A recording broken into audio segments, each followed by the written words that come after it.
Hey there, all you curious minds. Welcome back.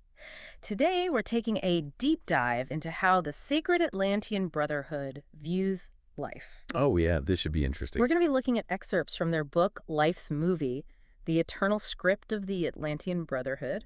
And get this, Okay. the book proposes that life isn't really ours to own, but more like a movie. A movie. Yeah.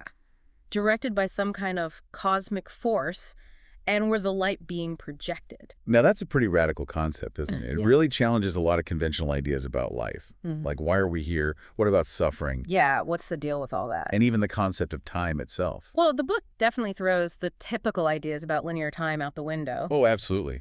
The Atlanteans see time as cyclical, like a spiral. They see life as this constantly looping film reel with the same light source projecting all these different scenes. So the light itself doesn't change, just the images it's casting. Exactly. Picture it. Imagine a film reel. We are that light. Yeah. Unchanging. Even though all these different experiences are being projected, it's a pretty fascinating way to think about the soul's journey. So does that mean they're saying that we as souls aren't here to learn and grow, but just to remember our true nature, which is unchanging? Yes. And they have this powerful phrase in the book to illustrate this. Hmm. As it was in the beginning, so it is now and ever shall be. Whoa. But hold on. This isn't some kind of religious decree. Okay. It's more a reflection of this cyclical view of time that they have. Yeah. And it really challenges, that common idea that we need to constantly improve ourselves. Yeah, always striving for something more. What if the real journey is about self-discovery, about remembering who we truly are at our core? I like that. So we're not just characters in this cosmic film, we're the light itself. That's right. But then they bring up this idea of detachment. Yes. And so is this the same kind of detachment we usually think of? Like being emotionally distant. Yeah. Not quite. Yeah. That's a great question, though, and this is actually one of the most interesting parts of what the Atlanteans teach. Oh. They're definitely not advocating for apathy or indifference. Yeah. True detachment to them is recognizing that we are the screen. The screen. Yeah, the screen on which life's movie is playing. Yeah. Not the characters, not the story itself. So even though we're the screen, we can still experience the full range of emotions. Right. We can still engage with the movie. It's like when you get totally engrossed in a good film, even though you know it's not real. Absolutely. You still laugh, you cry, you get caught up in the suspense. That's a fantastic analogy. Yeah. We can let ourselves feel those emotions, experience all the highs and lows, but without getting completely lost in the story. The Atlanteans would say all the things in life, our jobs, our relationships, even our struggles. Yeah. It's all like divine CGI. Divine CGI. It looks incredibly realistic and captivating, Yeah. but it's ultimately an illusion, just playing on the screen of our consciousness. But then the book goes on to warn that attachment can turn spectators into prisoners. That is interesting. What do you think about that? Well, what do you make of it? I think they're saying that if we become too attached to these roles and storylines, The divine CGI? yeah, all those divine CGI elements, Yeah. we forget our true nature as the screen. And that's how we get trapped by all those societal expectations and pressures. That's a very perceptive interpretation. Yeah. If we over-identify with those temporary roles we play in life, the employee, the heartbroken lover, the struggling artist, Yeah. we really risk losing sight of that unchanging essence. That's beneath it all. Right. And that's where detachment comes in. So detachment is more about awareness, Yes. recognizing the difference between the temporary Right. and the eternal, rather than suppressing emotions Exactly. or disengaging from life. It's about finding that balance. Yeah. Yeah. Between fully experiencing life with all its richness and complexity, while at the same time remembering that we're something more, something beyond all the ever-changing drama that's happening on the screen of our perception. Okay, this is all pretty mind-blowing stuff, but there's this part in the book that's kind of hard to wrap my head around. The Brotherhood seems to suggest that even our suffering is a deliberate part of this divine script. Oh, yeah. How can we make sense of that? Well, it does clash with the idea of a benevolent cosmic force, doesn't it? It does. This is definitely a concept that needs some careful thought.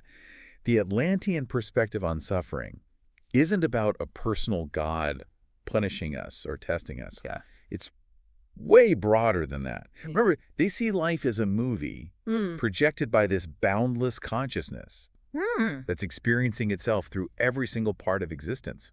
Mm. And that includes the pain and tragedy right alongside the joy and the love. So every emotion, every sensation just adds to the richness of the whole tapestry. That's right.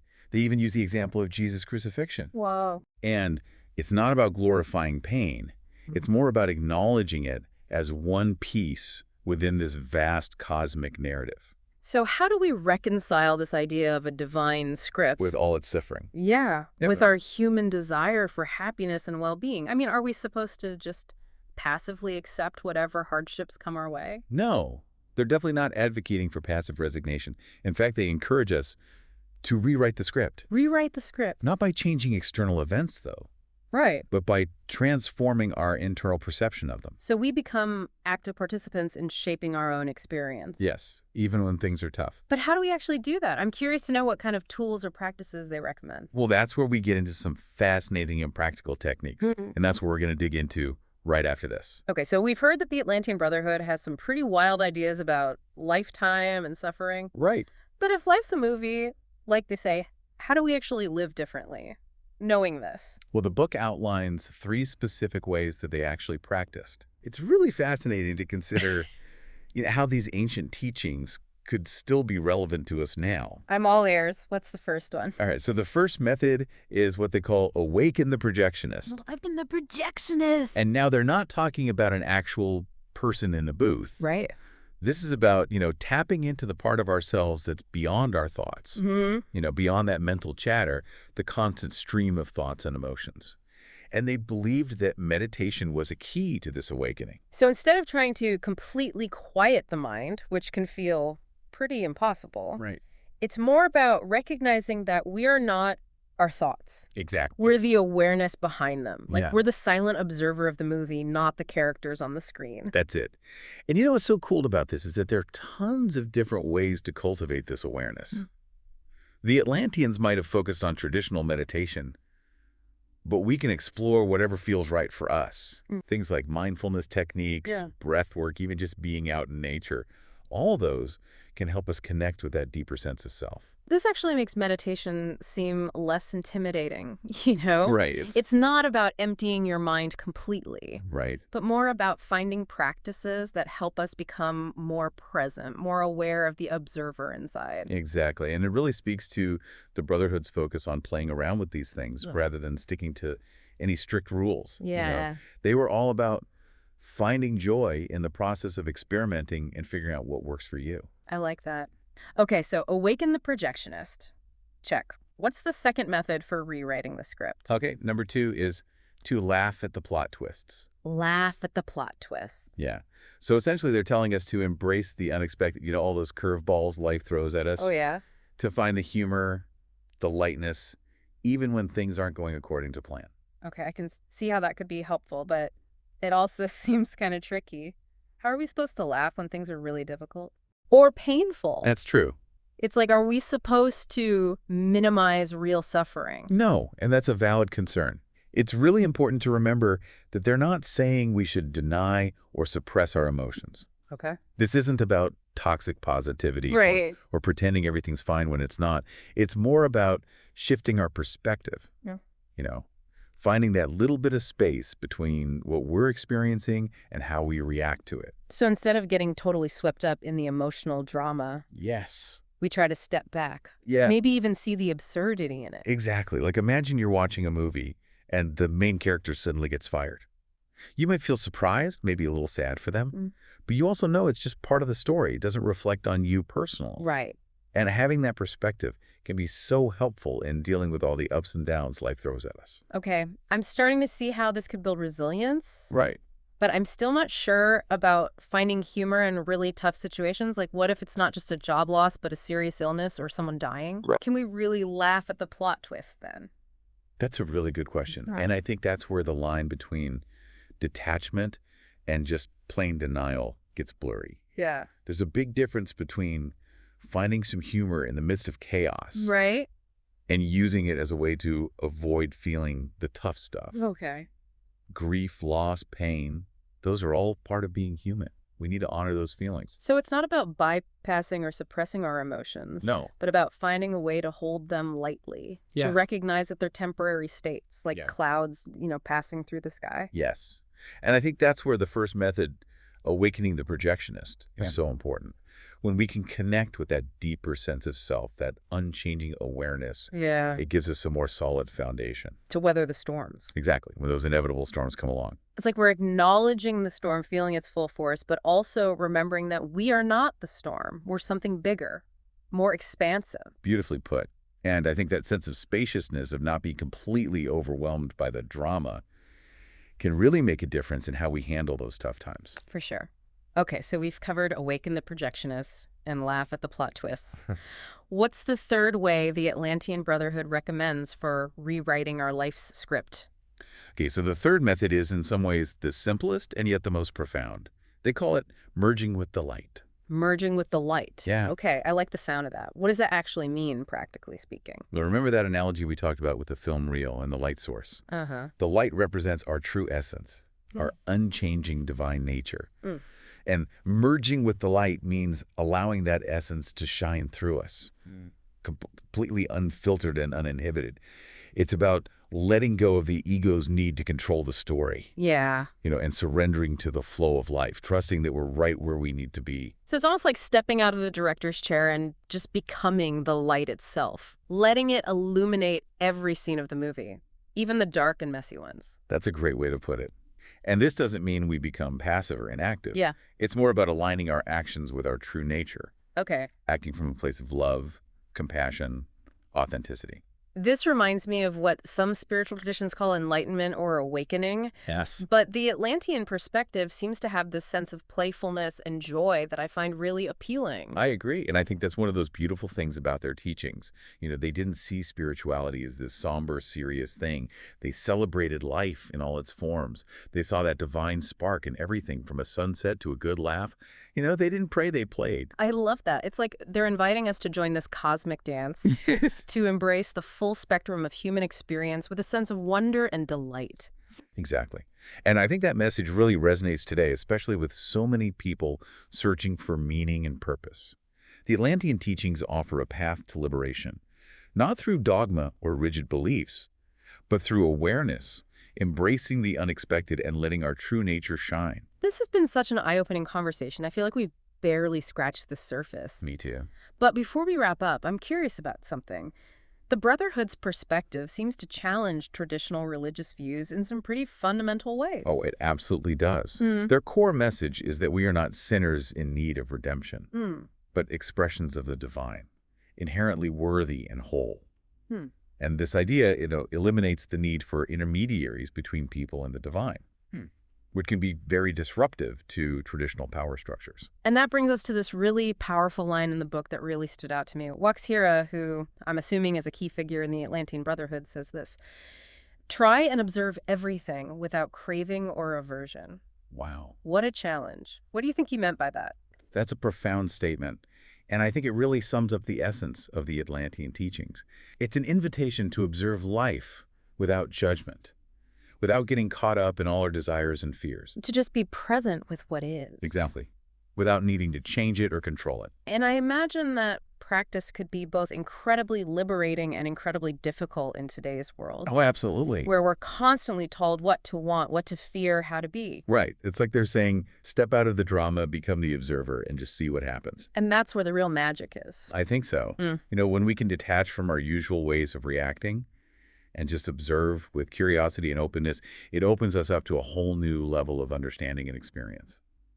All right, so welcome back to our deep dive into how the Atlanteans saw life. It's been a pretty wild ride so far, huh? It has. We've explored some really out there ideas like time being a spiral, life as a movie, and even suffering as a planned part of some divine script. Yeah. But now for the practical stuff. How do we actually use these teachings in everyday life? Right. It can't all be metaphors and philosophy. Okay. Right. Exactly. Well, you're absolutely right. It's one thing to talk about these concepts, but the real change comes when we put them into practice. The Atlanteans weren't just thinkers sitting around. Yeah. They were mystics who actually tried to live by these ideas in their daily lives. So let's get specific. How do we take these big abstract ideas and actually make them work for us in the real world? Right. Where do we even begin. Yeah. Well, remember those three methods the Atlantean Brotherhood talked about? Uh-huh. Awaken the projectionists, Right. laugh at the plot twists, Yeah. and merge with the light. Mm. These aren't just cool sayings. They're actually tools we can use Yeah. in our own lives. Okay, so let's start with awakening the projectionist. We talked about how this is about meditation and becoming more aware, Right. but for a lot of people, meditation sounds pretty intimidating or even boring. What advice do you have for people who struggle with that? Oh, yeah. The great thing about the Atlantean approach is that they're all about playfulness and experimentation. They didn't believe in rigid rules or Hmm. one size fits all. They encouraged people to find what works for them, to Mm. find their own path to that awakening. So it's not about forcing yourself to sit in lotus pose for hours Yeah. chanting. No, not necessarily. Remember, they called it playing, not praying. So if traditional meditation isn't your thing, find something that is. Maybe it's dancing or painting, Yeah. gardening, being in nature, listening to music, anything that gets you out of your head Yeah. and into that flow state where you're just totally present and absorbed in the moment. That makes it seem a lot more accessible. Right. It's about finding the things that help us connect with that quiet place inside, beyond all the thoughts and feelings that are always swirling around. Exactly. And once we've kind of awakened the projectionist, we can start to laugh at the plot twists. Right. And it doesn't mean ignoring the challenges we face. It's more about not getting so caught up in the drama Yeah. and seeing things from a different perspective. Okay, I'm starting to get that, but it's still a bit vague for me. Can you give some real-life examples of how we might actually do this? Sure. Imagine you're stuck in traffic on the way to a super important meeting. Oh, yeah. Instead of getting all stressed out, you could choose to see it as like a funny little detour, Mm. a chance to practice patience, or maybe listen to that podcast you've been wanting to hear. Right, right. Or let's say you have a setback in your career. Instead of letting it totally crush you, you could see it as a plot twist that's leading you somewhere new. So it's about changing the story in our minds, finding the Right. humor in the unexpected. Yes. And using those challenges as chances to learn and grow. Hmm. And the more we practice this, the more resilient we become. Yeah. We even start to find those ups and downs amusing. We realize that even the hardest situations often have hidden gifts. This is starting to click for me, but what about those really huge challenges, Like when someone close to us dies, or we're going through deep grief. Can we really laugh at the plot twist then? That's a great question. And honestly, there are times when finding humor just feels impossible. When the Yeah. pain is just too much Right. and the grief is overwhelming. In those moments, it's not about forcing ourselves to laugh Okay. or pretending everything's fine. It's about allowing ourselves to feel those emotions fully Mm. with compassion and without judging ourselves. So it's not about ignoring our feelings or denying the pain, but about holding them lightly, knowing they're temporary. Right. Like clouds that will eventually move on. Exactly. Yeah. And that's when the practice of awakening the projectionist becomes even more important. When we can connect with that deeper self. Yeah. It gives us something solid to hold on to when those storms hit. It's like we're acknowledging the storm, feeling its power, but remembering we're not the storm itself. We're something bigger. I love that. And that sense of spaciousness, Yeah. not being totally swallowed up by the drama, Yeah. that can make such a difference. And that brings us to the third method, merging with the light. Right, right. Remind me what that means again. Remember the analogy with the film reel and the light source? Uh-huh. The light represents our true essence, Mm. our unchanging divine self. And merging with the light means letting that essence shine through, unfiltered and free. It's about surrendering to the flow of life, trusting that we're exactly where we're supposed to be. So it's like stepping out of the director's chair and becoming the light itself. Yes. Letting it light up every scene, even the tough ones. You got it. And this doesn't mean we become passive. It's more about aligning our actions with our true nature, Okay. acting from love, Hmm. compassion, and just being real. I can see how this would be really powerful, but how do we actually merge with the light in everyday life? What does that look like? It can show up in all kinds of ways. Maybe it's being kind to a stranger, or going after a creative passion, or just being present with the people you love. It's about letting go of the need to control everything and trusting that the universe has got this. Choosing love over fear, Right. joy over resentment, forgiveness over bitterness.